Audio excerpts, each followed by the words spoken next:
Mom always said life was like a box of chocolates. You never know what you're gonna get. Hey guys! So, welcome to episode 3 of Fatal Female Friday. Today we'll be discussing the case of the chocolate cream killer from Brighton, which is over in the UK. And her name is Christiana Edmunds. I already know this video is going to be pretty long, so let's just jump right into the video. She was born on October 3rd, 1828, in Margate in Kent County. It's October 3rd. Christiana was the oldest child to William and Anna Christiana Byrne. So Christiana basically came from the middle name of her mother. William was an architect who helped actually build like the local church and the lighthouse, and her mom was actually said to be the daughter of a Royal Marine captain. The year after Christiana was born, her parents had welcomed a son named William and two daughters named Mary and Louisa, and then actually had another son called Frederick Thomas. Unfortunately, Frederick would only live to be about 18 years old, and but I guess happily, like soon after, another daughter. So I guess it's like four daughters in total.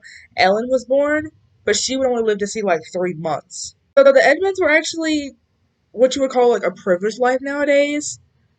Consider like this was during the Victorian era, by the way, and so they were living what you would call like a privileged life during that time period. And so Christiana and William, who were the oldest, they went to like private school.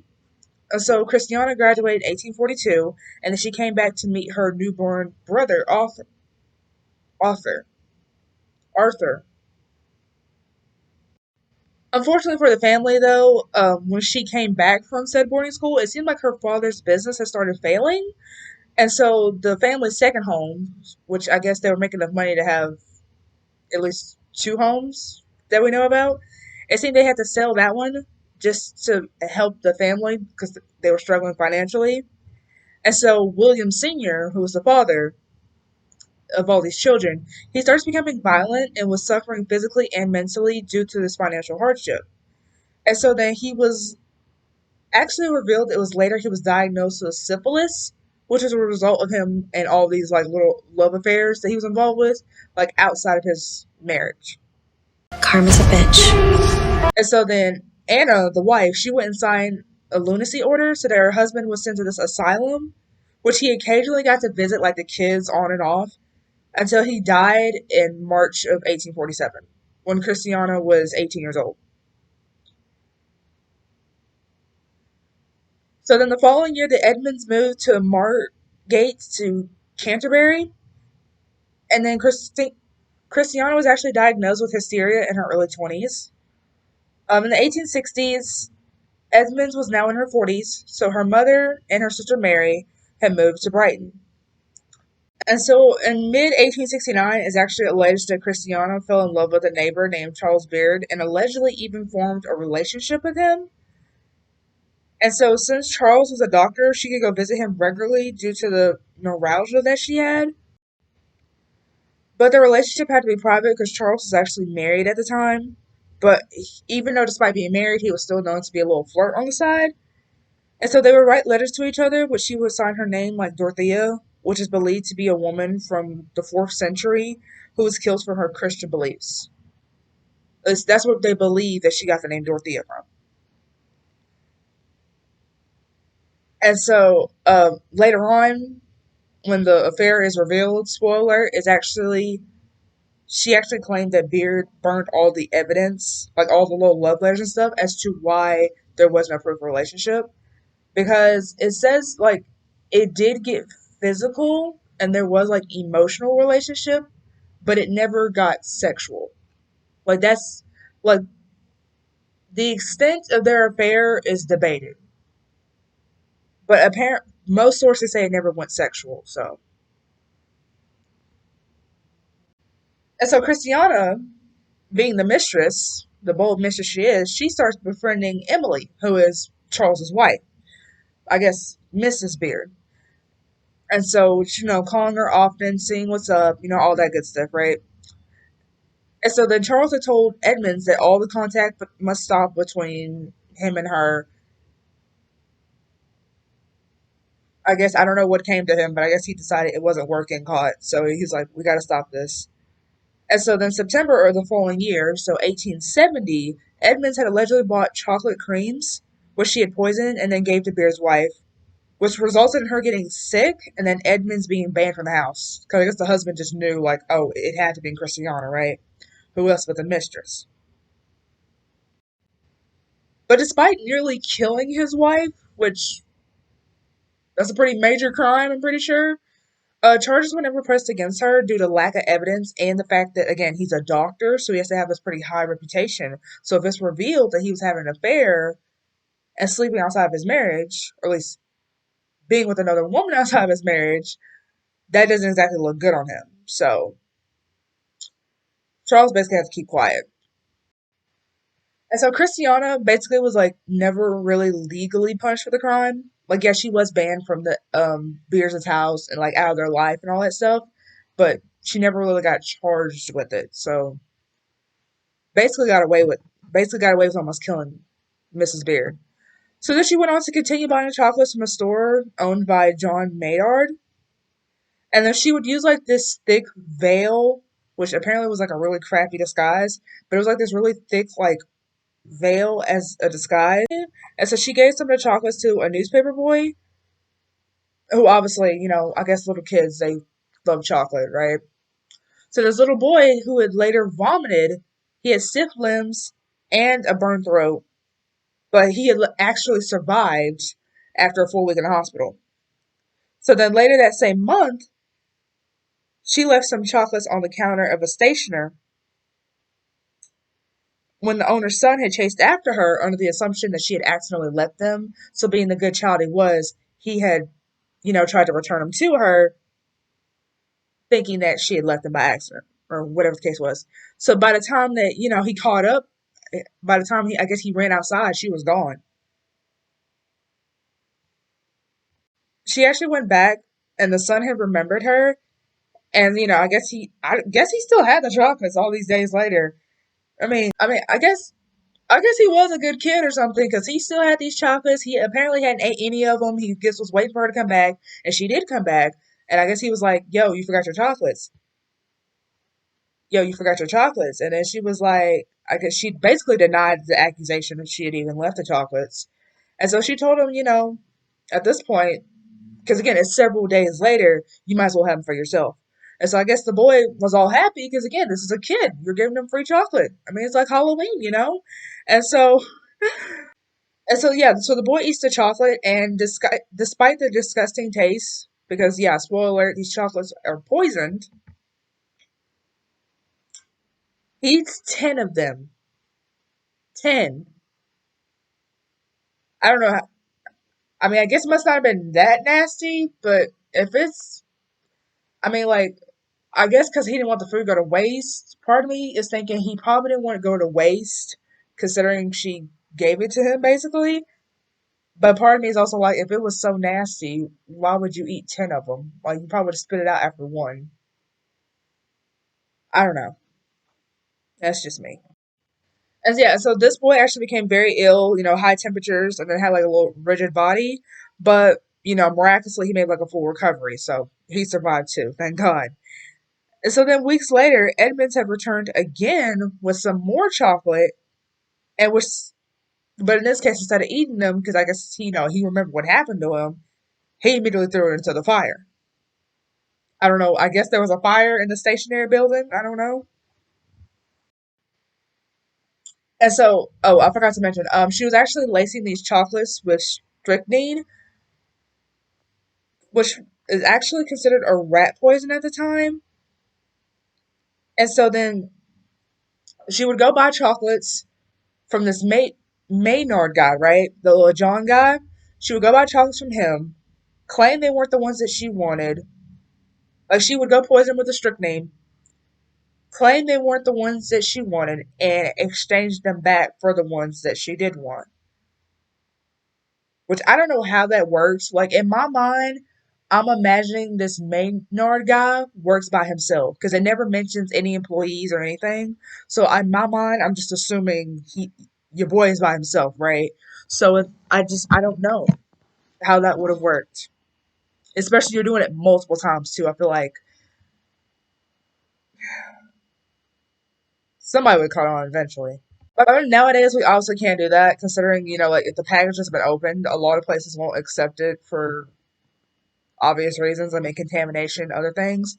But this is the 1800s, so back then, you could actually return things even if the package which held the food had been opened. And so, wow.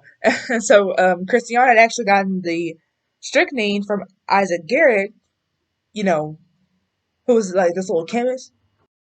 So yeah, so she's going to this little Isaac guy, and she went to him for some strychnine under the to to get him to believe it was under the assumption for some stray cats. The Garrett guy, he's a chemist, so he knows what he's talking about. He wasn't convinced that the poison could be used for cats, considering how strong it was. And said Edmonds had to somehow convinced him that she would be careful, which I don't know how she did it, but she did. And so, like back then, whenever you bought like arsenic or like any type of poison or whatever, you had to sign your name in a book, right? Well, obviously, there was no like prove your ID, pull out your ID, and then sign your name. You literally could just sign any name you want. Like I could sign Scarlett Catherine Rose, and y'all who know me in real life, y'all know Scarlett's not my real name; it's a stage name.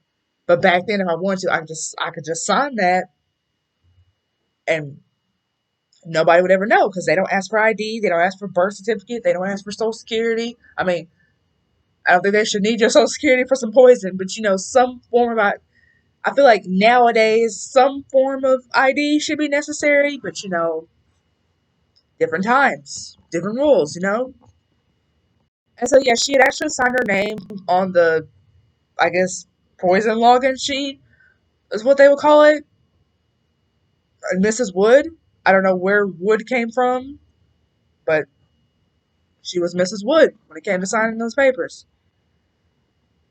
And so a little bit later on, Edmunds had met this 9-year-old girl named Emily Baker, who was the daughter of Jesse and Harriet Baker. And so then Edmunds had asked Emily if she had enjoyed eating chocolates. And so obviously, a 9-year-old girl, obviously she's going to love chocolates. And so she somehow had got her name, age, and address from this conversation. Which, I don't know, did she promise to send the girl chocolates? And so then Edmunds had gave Emily some chocolate. So which, the child she actually ran home excited, not knowing what was going to await her. And so a couple of days later, Edmonds had actually visited the Baker home, which, remember, she found out the address from Emily.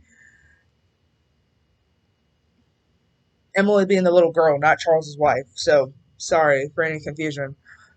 Just find out if there were any ill children in the area. I guess to see like if her chocolate had worked.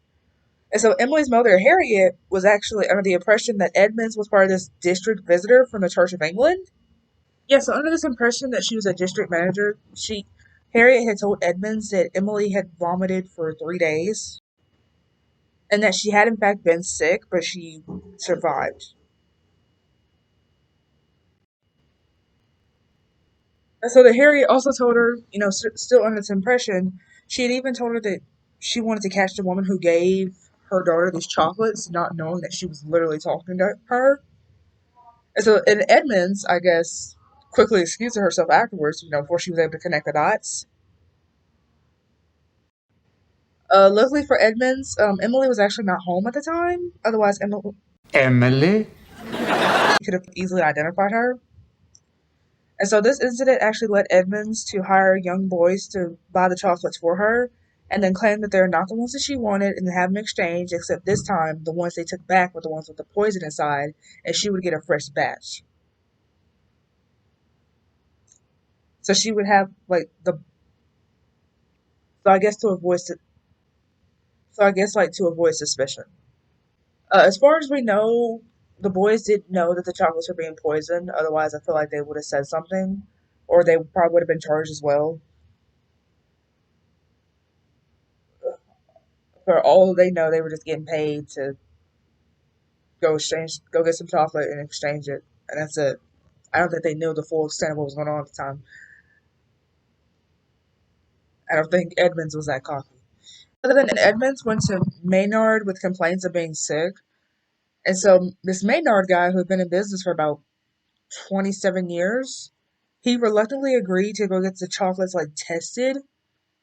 Oh, something I should mention, this Maynard guy apparently made the chocolates himself, so he like obviously was very skeptical that poison could actually be inside, considering he made like all the chocolates in the shop.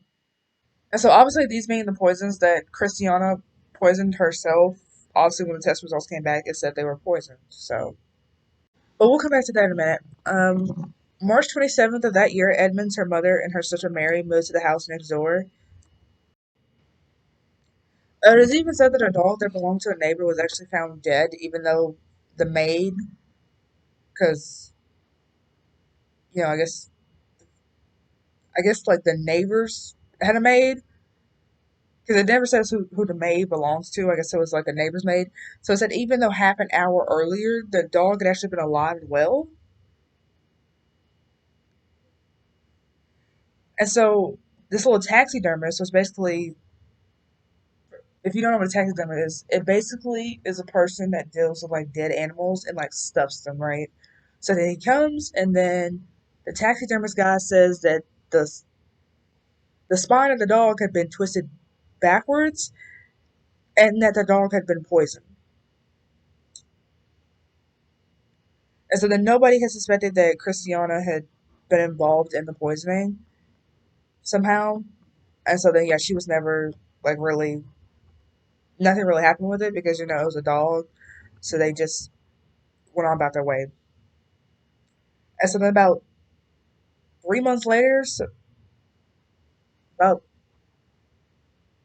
3 months later, on June 12th, 1871, that's where everything changed. This is like the major event. Yeah, so basically, like, Christina was over here poisoning all these chocolates, and so there was like this mass, like, poisoning going around, and nobody was linking the illness from the poisons to the chocolates until June 12th, 1871. And so on the afternoon of June 12th, that's when Charles Miller had went to the Maillard shop to go buy some chocolates for him and his 4-year-old nephew, Sidney Allen Barker. And so then he and Barker ate the chocolates.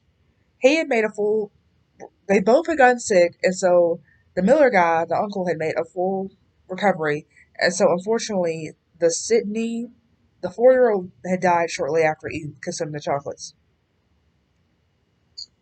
And so then tests were done. So then tests were done for arsenic as because the person that took the test believed that it had to have been arsenic as to why his body reacted the way it did to the chocolate. And so then once arsenic was not found, they it, he somehow had the idea to look for strychnine, which thank God he did.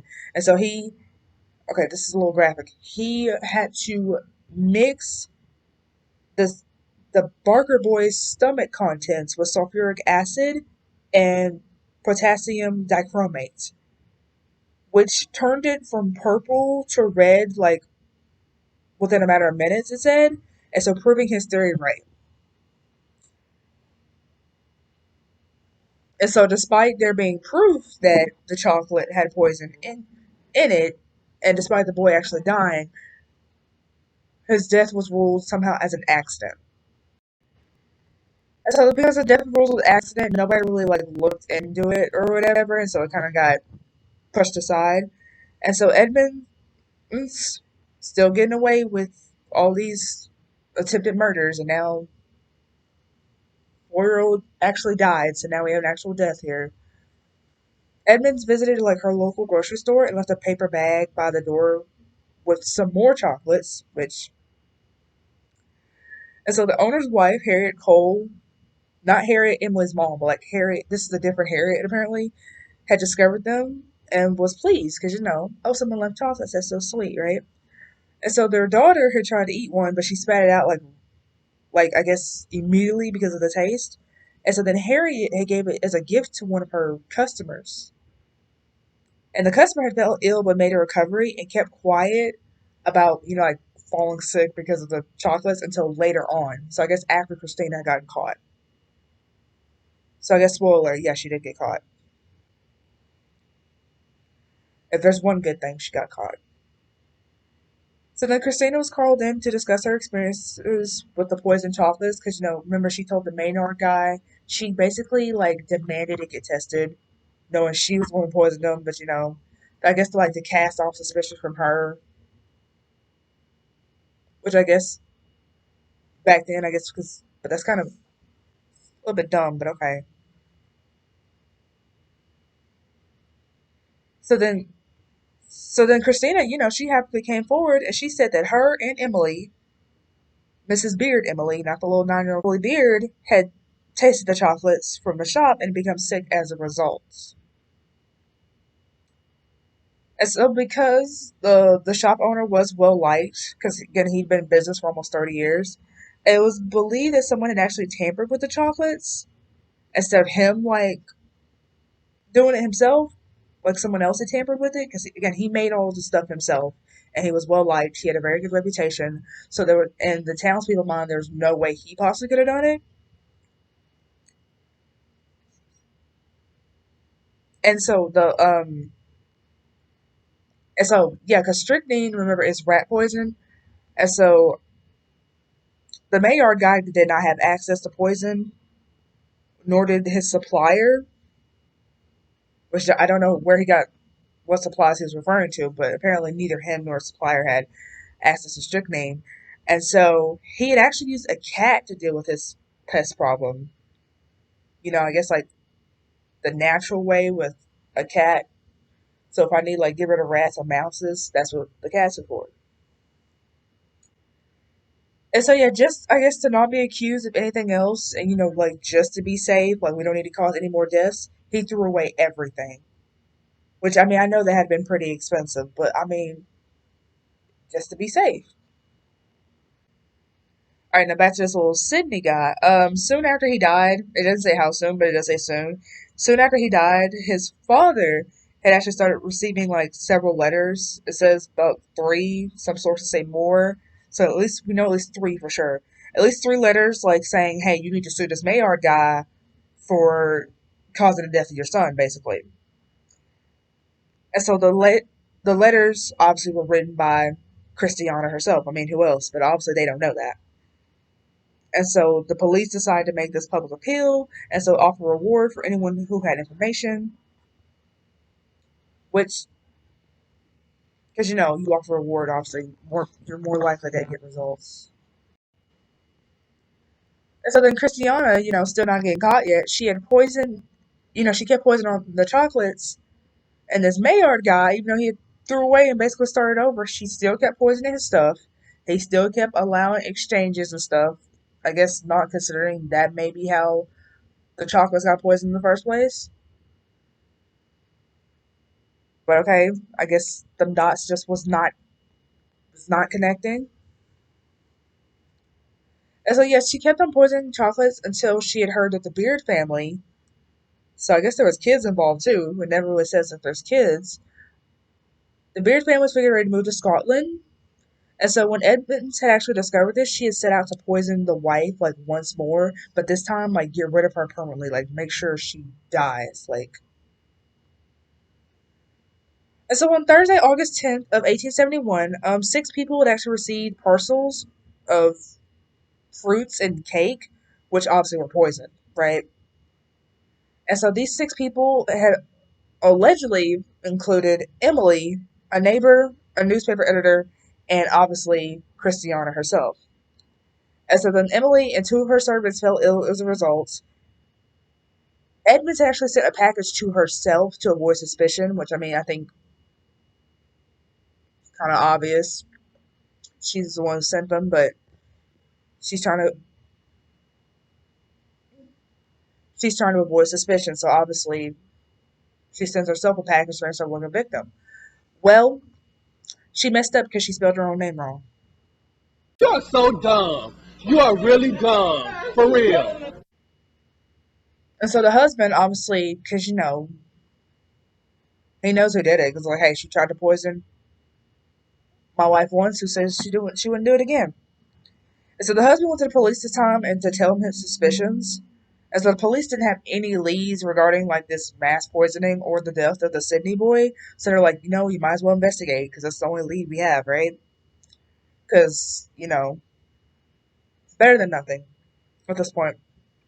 And so the fruitcake was actually traced back to London and was sent to Brighton from the Victoria Station. As the police had discovered that Edmunds had left Brighton 2 days earlier, so I guess the 8th, to handle some personal business, meaning that she would have to use Victoria Station, which is where the fruits and cakes came from, to change trains. And that she was even in the same train as the poisoned fruitcakes. And so once Christiana was asked about this, once they started connecting dots and stuff, obviously she did not get involved, and the police had found the poison in her home, and luckily that was enough to charge her with the attempted murder of Emily and the murder of Sydney. And so Edmunds was upset. So Edmunds was finally caught at this point in the story. Edmunds was upset because she had to go to trial for the murder of Sydney, the little 4-year-old boy, the one who actually died, and not Emily, because Edmunds wanted to spill all the tea about the little affair between her and Charles. And so Edmunds had actually been sentenced to the Old Bailey in January of 1872, and that's where everything was basically revealed. Obviously, because she did something that resulted in someone dying, especially a 4-year-old little boy. She also was sent to death by hanging. And so Edmonds quickly claimed that, she couldn't face the death penalty because she was pregnant. And so back then, if you were pregnant, you couldn't exactly if you were on death row, as we call it now, and you were pregnant, you couldn't die until the child was born. And so obviously she was very quickly taken to go see if she was in fact pregnant, which I don't know what tests they did back then, but they did some tests, and obviously she wasn't pregnant. So once it came back confirmed, yes, she ain't pregnant, we can proceed with the death penalty. So then the home office had actually said that she was morally defective, which in modern terms basically a psychopath, which would explain a lot of things.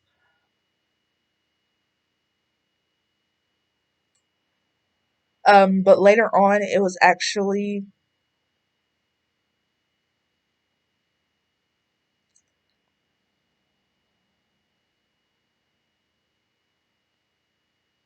yes, it's actually believed that Edmonds had used a mental health excuse to escape the death penalty because she didn't claim it until after, like, it had already been handed down. So believes, yeah, and so she was sent to live the rest of her days in Broadmoor Asylum. It's said that while in the asylum, that she actually had contraband in her cell and would start up trouble regularly, but others said that she was actually quiet and well behaved. And so, despite her being sent there permanently, because I guess like indefinitely for the rest of her life, instead of spending time in prison, she went to asylum instead. She still wore makeup every day and actually waited for the men that came to see their women, because this is an all women's prison. So she would still wear makeup and dress up, which I don't know how they had access to that in the asylum, but okay. She went to the annual New Year's dances and wanted to dance with doctors and other people in the medical field. I guess because she was still hung up on Charles, or maybe she just hung up on doctors in general. Who knows? As an Edmonds had actually outlived all of her family, like her parents, all her siblings, all her family that we know of. They were alive during that time period. They all pretty much died. So yeah, wasn't no rescue made to come get her. Christiana was actually diagnosed with a personality disorder, and despite there being no visible mental illness, the disorder deemed her unsafe to society, and so she basically stayed in the asylum until she died on September 19th, 1907, at the age of 78. And her cause of death was listed as senile decay. And so, yeah, that was the case of Christiana Edmunds. Now, I have another reason why I don't like to eat chocolate. I literally haven't ate any chocolate since I started researching this case, so, and I don't know the next time I will, if I ever will, so, gotta be cautious out here, you know? A lot of mistakes. A lot of things could be prevented. I know she couldn't have got away with it if this was nowadays, especially the returning food after it's been opened. And so, yeah, that was episode 3 of Fatal Female Friday. I love you guys, and I will see you Fatal Females next Friday. Bye! I love you guys, and I will see you Fatal Females next Friday. Bye!